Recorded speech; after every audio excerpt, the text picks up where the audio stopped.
Hello friends, इस video में बताऊंगा कैसे आप रिंगटोन को सेट कर सकते हैं अपने सैमसंग के स्मार्टफोन में। तो चलिए वीडियो को स्टार्ट करते हैं।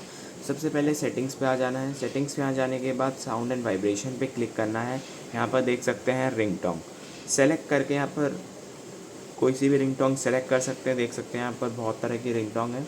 अगर आपके पास डाउनलोडेड रिंगटोन है, जस्ट आपको प्लस बटन पे क्लिक करना है और इस तरीके से आप यहाँ से सेलेक्ट करके लगा सकते हैं रिंगटोन को। अगर वीडियो अच्छी लगी हो तो लाइक कर देना, चैनल पे नए हैं तो सब्सक्राइब कर देना। मिलते हैं किसी नई वीडियो में, तब तक के लिए गुड बाय।